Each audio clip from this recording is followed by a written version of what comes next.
dia. Sejam todos bem-vindos e que Deus nos abençoe a todos. Hoje nós estamos no dia 14 de maio de 2014. Antes de iniciar, em nome do Leão, nós queremos agradecer a algumas pessoas que fizeram doações de kimonos para os nossos atletas do nosso dojo, porque eles estarão agora neste final de semana em Campina Grande participando de um campeonato de karatê.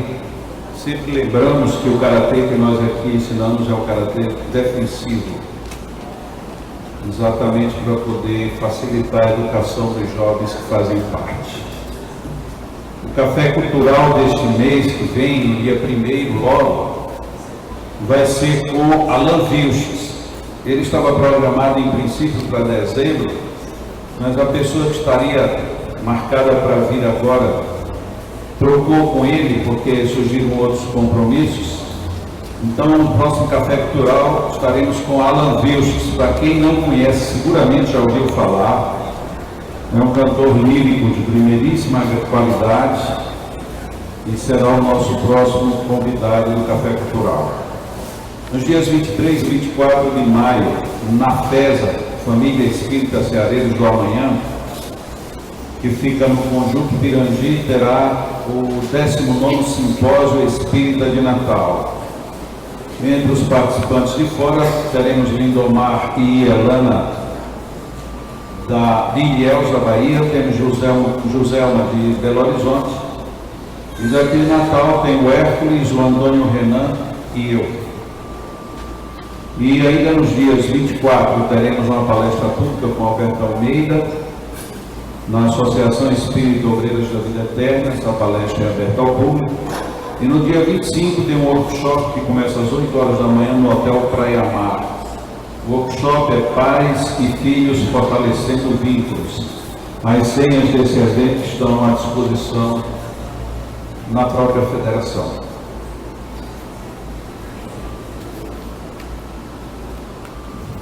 Então nós vamos agora fazer uma leitura, dar início à primeira parte de nossa reunião.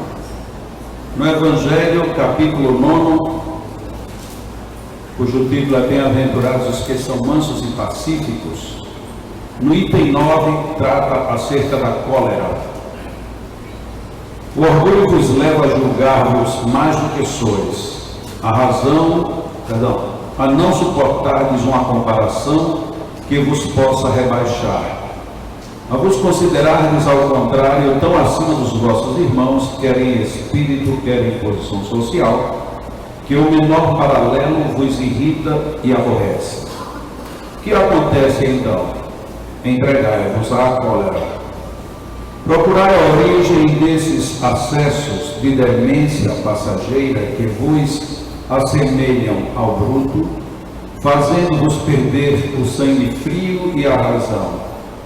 Procurai, e quase sempre encontrareis como base o orgulho ferido.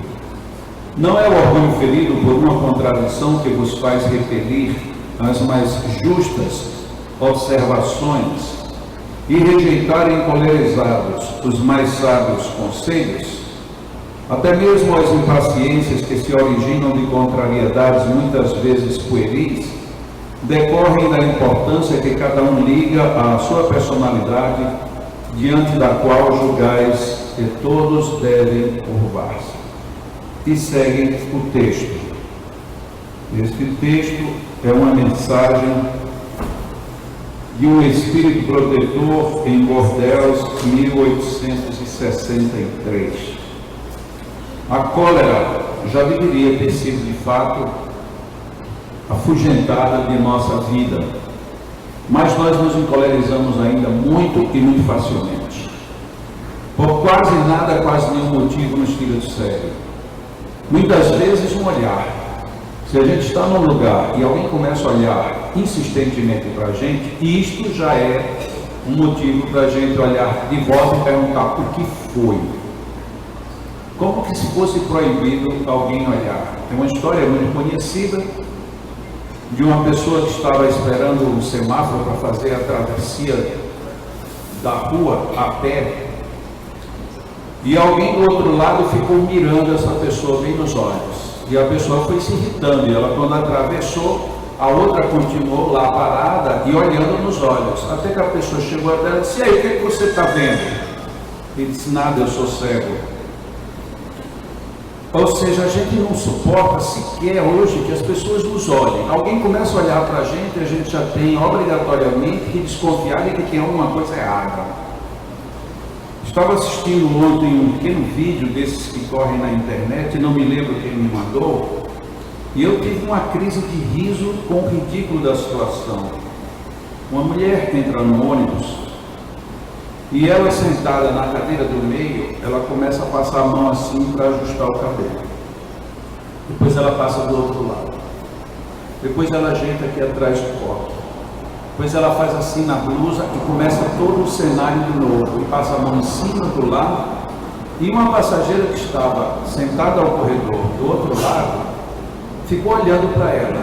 E ficou olhando. E ela ajeitava o cabelo. E a outra olhando. E a outra olhando. Até que num dado momento ela achou que já deveria estar igual tamanho. Ela parou, no que ela desceu as mãos, a outra levantou-se surtada e foi para cima dos cabelos dela e assanhou toda.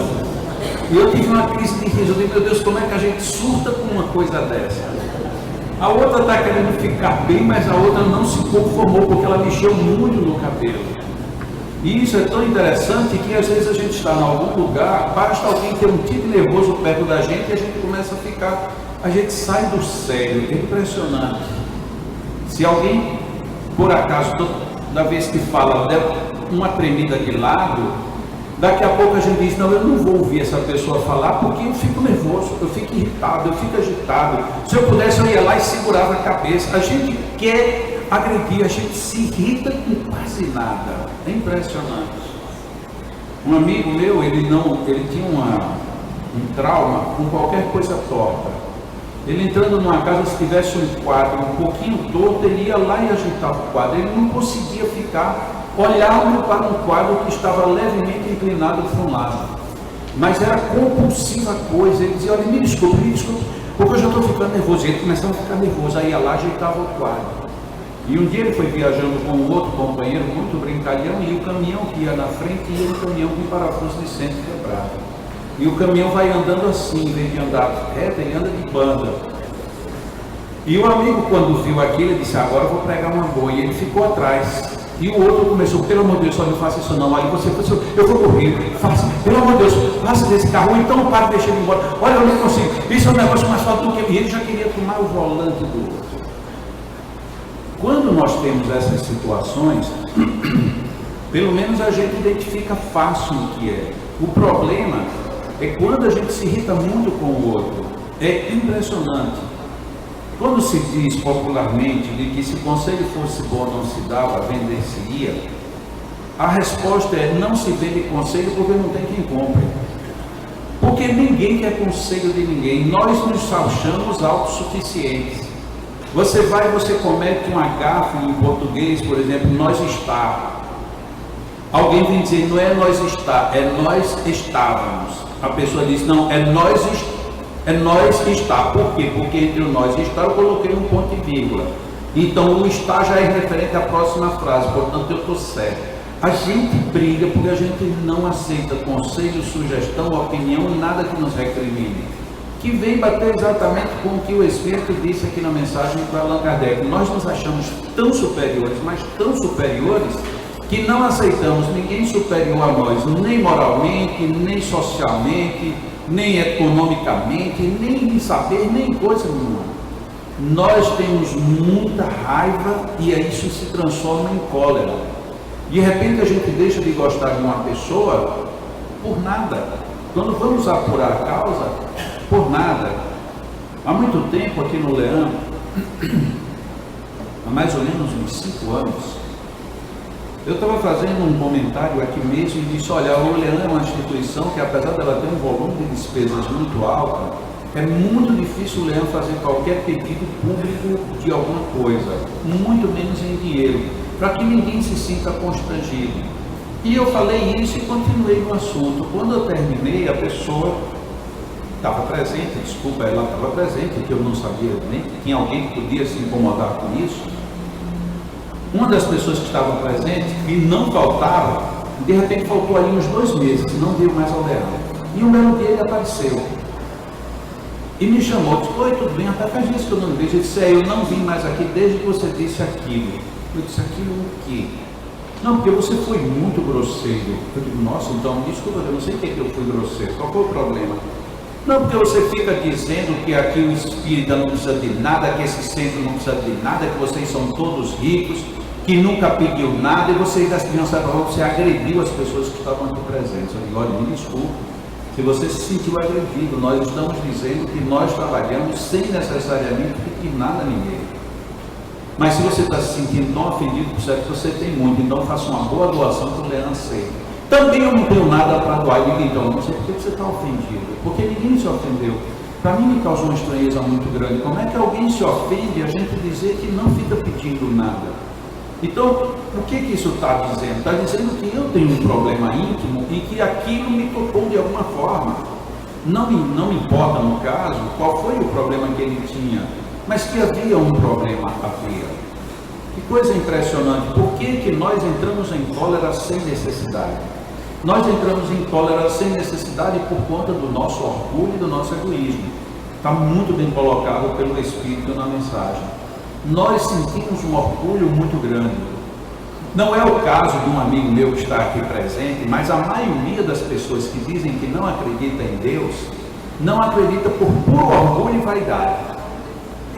Quer dizer que tem um Deus que é mais superior a mim, que sabe mais do que eu, que foi Ele quem fez eu passar por isso. Aí a gente fica com raiva. Então eu prefiro não acreditar nessa coisa. Mas aí o que a gente vai fazer? Muitos que não acreditam em Deus não acreditam exatamente por isso, porque Deus está acima. Tem muita gente que não acredita em Jesus, não porque uma religião falou de um jeito e outra falou de outro. Não acredita porque como é que pode há 2000 anos ter vindo um cara que sabia mais do que o que a gente sabe hoje, que fazia melhor do que o que a gente faz hoje, que nos ensinou, fizeram tudo que fizeram com esse cara, até mataram, e até hoje o que esse cara disse está valendo até hoje. Eu não acredito que esse cara existiu, porque ele não tem desistido, o meu nível de orgulho fica livre, fica solto.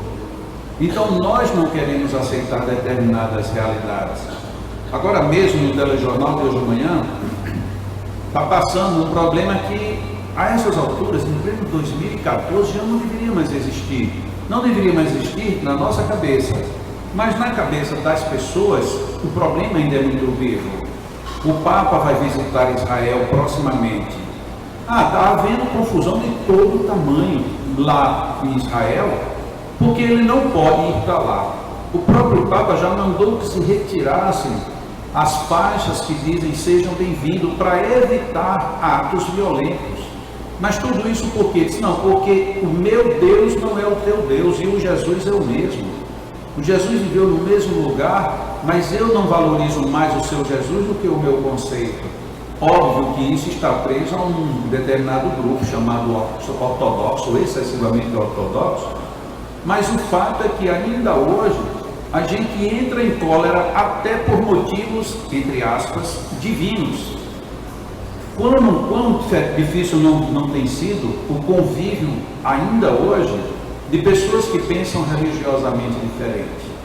Hoje, enquanto o mundo está discutindo questões muito mais, podemos até dizer, muito mais graves no cotidiano das pessoas, das vidas e das famílias, e quanta gente, paralelamente, ainda está brigando pela primeira base, pela primeira informação doutrinária, religiosa. Não, mas eu acho que não deveria ser assim, deveria ser daquele outro jeito. Aqui no Leão nós temos alguns exemplos muito interessantes, vou dizer somente um. A minha mãe, excessivamente espírita, ela nunca foi radical em nada, nem na aceitação de mudanças, de adaptações, dela sair de funções e dar lugar para outras pessoas sem a menor dificuldade. um é espírita, como é bem pontuado. E a pessoa que sempre foi seu braço direito aqui no Leão é uma irmã dela, muitos aqui conhecem, tia Alzaí. E tia Alzaí é católica apostólica romana. Ela todo domingo ela tem que ir à missa de qualquer jeito. Ninguém praticamente nunca a vê por aqui, porque ela diz, não, eu não acredito e eu respeito. E isso é uma coisa muito bonita. É esta mulher quem cuida hoje no lugar de mamãe da parte dos idosos lá em cima. E ela faz melhor e com muito mais dedicação do que muitos espíritas talvez fizessem. Ou seja, onde é que está a diferença entre católico e espírita ou do que quer que seja? Essa diferença não existe. Apenas alguém pensa de um jeito e outra pessoa pensa de outro jeito.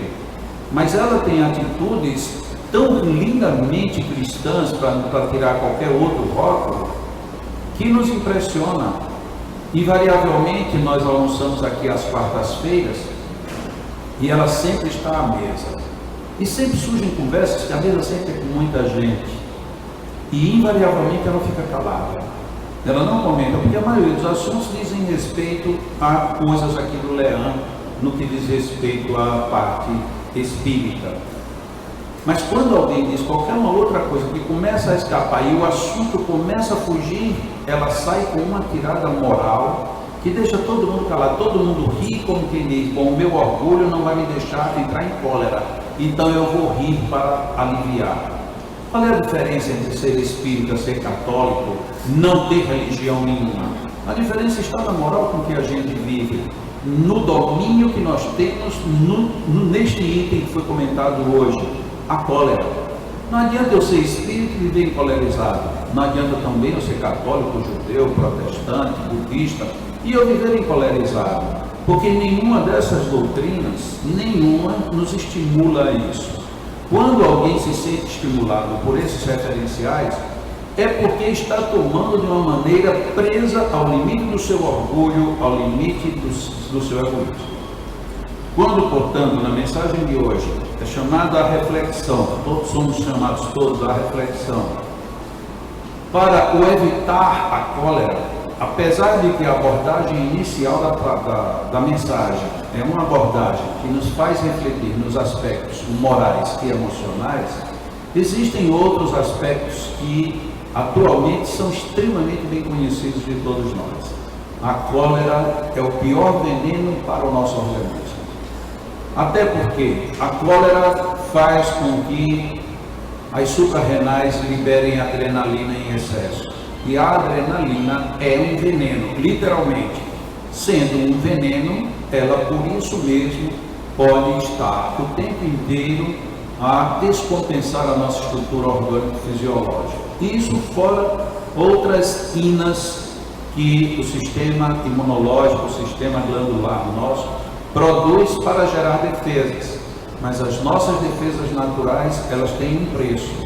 Muita gente hoje, às vezes até jovem, paga muito caro o uso excessivo dessas substâncias ditas naturais, posto que produzidas pelo próprio organismo, mas que funcionam de uma forma invertida, porque nós nos encolerizamos, nós não perdoamos, nós não aceitamos a vida como ela é. Para não ficar pendente, aceitar a vida como a vida é, não é deixar que aconteça o que quer que aconteça, porque do jeito que tiver está bom. Não. É aceitar de que a vida nos oferece situações em que nós podemos lutar para modificar, deixar como está, ou até nos apagarmos por conta disso. E a última hipótese não é uma hipótese divina, é uma hipótese de preguiça e de acomodação. A segunda hipótese é uma hipótese de que ainda não refletiu de que a natureza, ela não se limita dentro dela mesma. Quem tiver dúvida, plante um dia um garocinho de feijão e veja depois de um certo tempo o que é que ele faz. Ele sai de debaixo da terra e começa a crescer para até produzir mais feijões. É a mesma coisa que nós devemos fazer. Quando estamos abafados, quando as circunstâncias nos humilham, nós deveríamos encontrar as forças para, a exemplo de um feijão e todos os outros exemplos da natureza, vencermos a terra que está por cima, sair do calor causticante que de uma certa forma faz com que rompam as formas externas da nossa alma para que um dia nós estejamos bem posicionados perante a própria vida. Eu vou sugerir, quem quiser depois, leia uma história. Eu acho que o título é A História do Lápis, que está no volume 3 do livro do Orlando Nussi, em que uma criança pergunta para o pai se ele estava escrevendo sobre ele. E ele disse, não, muito mais importante é um lápis. E aí ele faz 5 considerações sobre o lápis. Eu acredito que este volume 3 tem aí na livraria à disposição. Vamos agora manter uma posição física de relaxamento, descontração muscular, colocarmos a nossa mente da maneira mais tranquila que pudermos, que nós acompanhemos neste momento as batidas do nosso coração. Procuremos ouvir com o ouvido interno qual o ritmo dos batimentos cardíacos nossos neste instante. Cada um certamente irá descobrir que tem uma máquina que funciona 24 horas por dia, todos os dias de nossas vidas.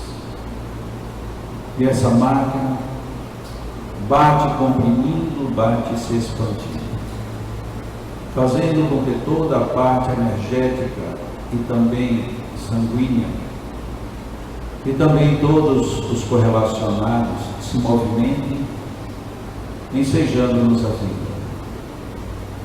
E o nosso coração, batendo, se faz ouvir. E se alguém não consegue ouvir o próprio batimento cardíaco, sinta seu pulso, procure sentir-se, identifique em si mesmo o batimento do seu coração. Alguns talvez sintam que o coração bate um pouco mais acelerado, outros sentem o coração batendo no nível normal, outros até um pouco mais baixo. Mas neste primeiro momento apenas sintamos o batimento do nosso coração. E a cada batida do nosso coração, percebamos como ele emite uma singular canção, uma canção binária, em que num determinado tum, ele diz vida, e no outro batida, tum, ele diz obrigado. E tanto pode ser ouvido como vida, obrigado, como pode ser percebido obrigado, vida,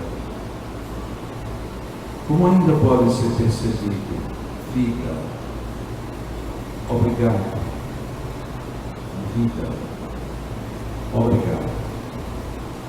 O nosso coração batendo, pulsando, agradece a vida a cada movimento.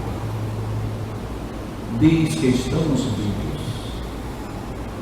Diz que aqui estamos cumprindo uma missão de gratidão divina que nos deu esta vida para o nosso próprio crescimento. E a cada batida do coração, se nós sintonizarmos de uma maneira bem refinada, descobriremos que ele diz por nós obrigado, vida, vida, obrigado. Nos permitamos agradecer a vida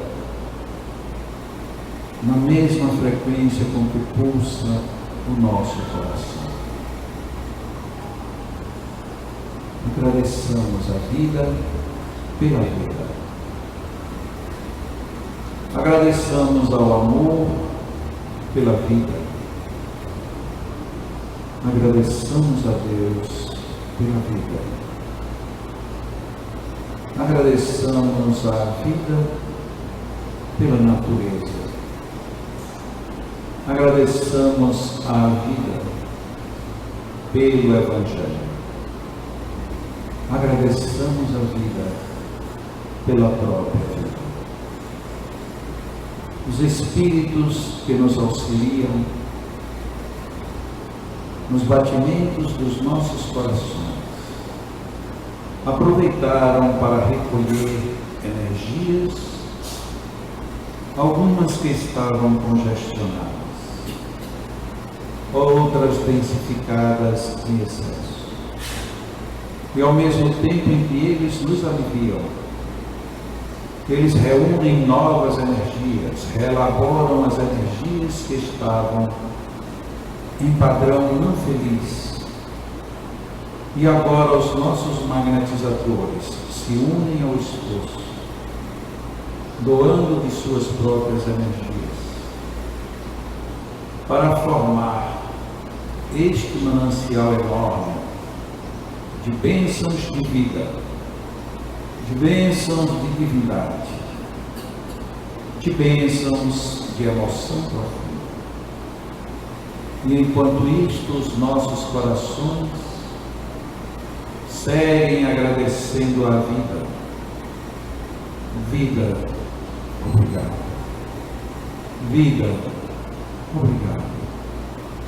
Vida, obrigado.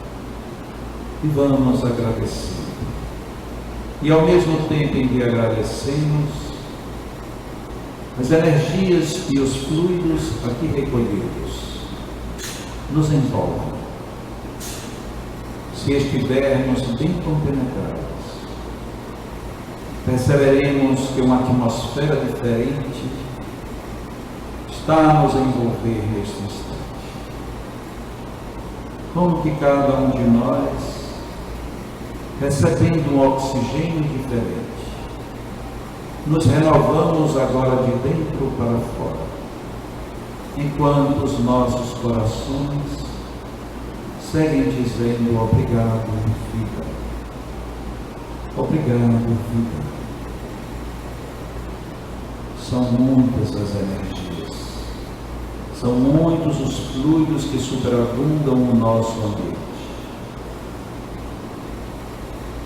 Nesse agradecimento profundo, recolhamos fluidos e energias para o nosso refazimento ético, moral, psíquico, emocional, físico, orgânico.